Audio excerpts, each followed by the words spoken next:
know about. For one thing, the plate tectonics, where Japan is. For another thing, the whole radiation nuclear thing, which, of course, is part of my astrophysics background. And then there's the hyperdimensional model, which, frankly, kind of freaked me out the night we were on deck and you called me, because just minutes before, George, on the cruise into 2012, I had stood in front of several hundred people as part of the physics of 2012 and the consciousness aspect, and I had said, based on our work, where we have things occurring in Africa, and then 120 degrees around the Earth, we have things occurring on that longitude going all the way up to the pole. I was thinking Madison. We'll get back to that. Mm-hmm. I said, look for something big and major 120 degrees further west around the Earth over by, Indonesia. Wow. And then we go upstairs, and you tell me we've had an 8.9 on that longitude. Now, the latitude of the quake was geodetically 39 degrees, which should ring alarm bells for a lot of the audience because that's twice 19.5, but it is not part of the physics. It's part of the ritual. So I'm thinking, did somebody do this? I mean, there's a huge amount of Internet chatter, as you know. Mm-hmm. Oh, it's HAARP. Oh, it's this. It's the enemies. It's the New World Order. It's the Illuminati. Somebody dropped a bomb down there. Yeah, they exactly. Like they also claimed for the Indonesian quake in 2004. If this was done, it was done with torsion.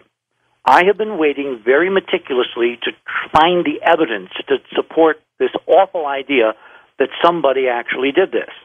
And this afternoon on my Facebook page, a guy named Quinn, just go and take a look, it's public domain, you can go and read it, gave me the readings that he captured that evening off the HAARP website, showing unequivocally magnetometer readings spiking exactly just before, not with the earthquake, but just before the earthquake hit at 5:43, 5:44 Japanese time. And these are readings from HAARP. From HAARP, from Gascona, Alaska, where the HAARP facility is located. Right.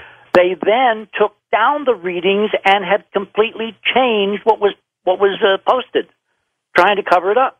Fortunately, our guys, and we have a huge intelligence service now, 20,000 fans and friends on Facebook, they grabbed the screenshots, Quinn did, and put them up this afternoon, and I will be using them in my Amsterdam presentation as part of a larger discussion. What the heck is really going on? So you're saying, and we're not saying we're tying them in yet, but you're saying that moments before the earthquake, HAARP was beaming like crazy. Something was going on, and it spiked the magnetometer readings on all three azimuths, east, west, north, south, and vertical.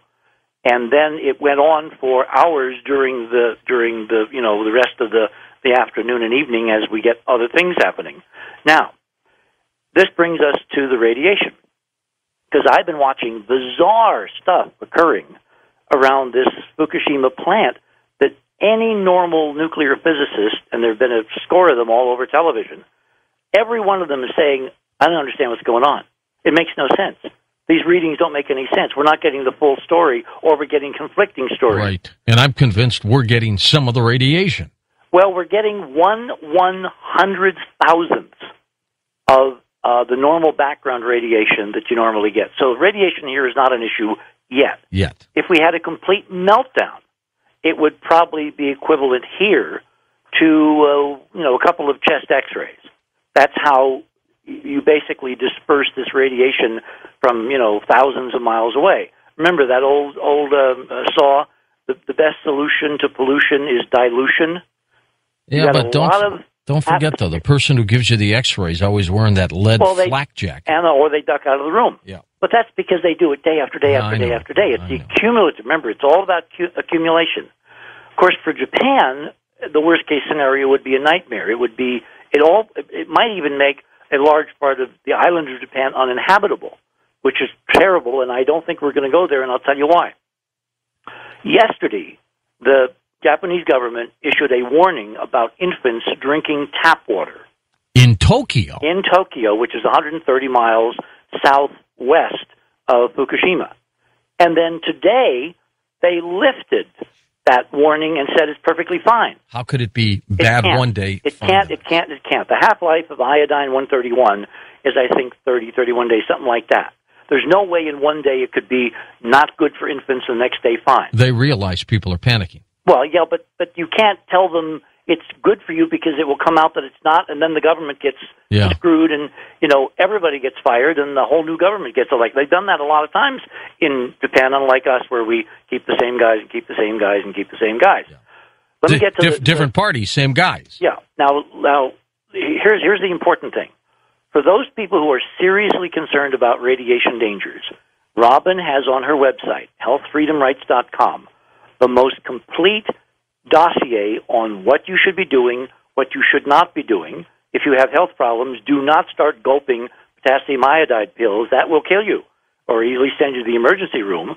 So the cure would be much worse than the disease. We must not panic. The key thing here is don't panic. There's no reason to panic yet.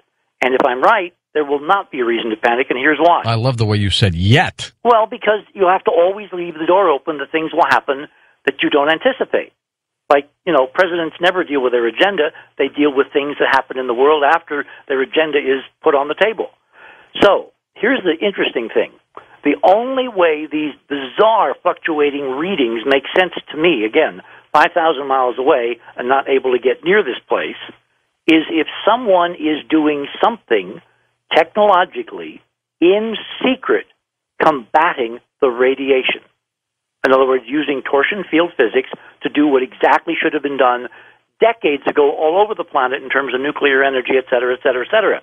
Now, how can I make this statement on national radio? Because you're you. That's no, because I have data.